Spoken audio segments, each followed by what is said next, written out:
we have a Project Epoch update. A lot of information has come out about Project Epoch and what they've been up to. First of all, the intro experience for new players. A lot of the criticism from players as well as myself has been that there's not as much changed or custom content in the starting zones. And from day one, when I first tested the alpha or beta, that was one of my primary concerns was you really need that hook to hook new people in.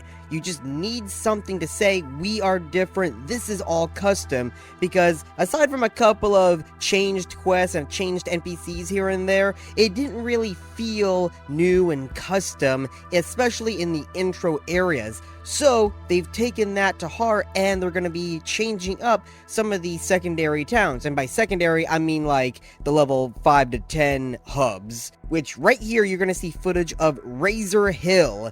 That's going to be a completely changed over town that you're going to visit, as well as Goldshire and possibly other ones, but we don't know just yet. Something else that they're going to be doing is a lot of rank fixes. So with it being a 3.3.5 client, but they're trying to revert it back to vanilla with some TBC stuff, of course that's going to get very messy. They've been working hard at fixing all of those various talent changes, rank changes, to be more TBC-like, therefore it flows a lot better with the leveling experience. We can't forget about Tolbert. Tolbert was something that was hinted at, actually was shown off during a developer Q&A I had on my channel. Be sure to check that out. It's going to be listed in the playlist at the end of the video. Tolbert is going to have a lot of quests as well as a dungeon, or I believe a raid, I think it was a dungeon, that you're going to have to do an attunement quest in order to get in, which will start at Faldir's Cove, which is that cove with the pirates in Arathi. We might be seeing it in the next upcoming beta, which should be the final beta before the launch of the server.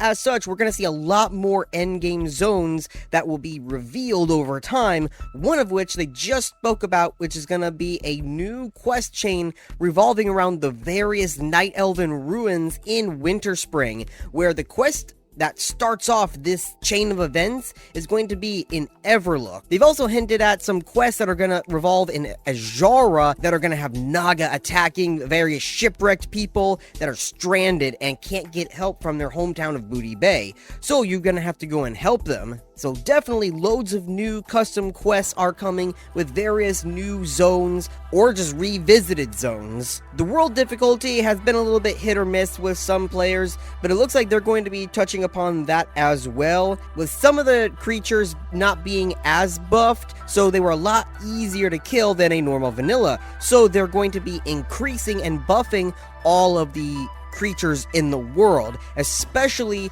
rares and elites. And the higher level they are, the more of an impact that their buff will have. I'll show you a screenshot here of the various math that is going into the buffing of the creatures. But going back to zones for a second, Zylithis is another endgame zone that hasn't really been touched by Blizzard. It's very empty, you know, with the exceptional Anchorage quests, but really it's not that much. So, Epoch WoW is going to be converting it completely into a final level 60 endgame zone full of elites that you're going to have to take on with a group of players. The various quests are going to be about the Akir and the Twilight's Hammer, so definitely they're going to be evolving and expanding upon the lore that is already there, which I think is going to be awesome. But also you must watch out, as it seems to be that there's going to be various wandering world bosses, such as the various Anubis-looking creatures from the Anchorage raids. All in all, we have a lot to look forward to in the next coming months until the final beta, which would be level 45 to 60.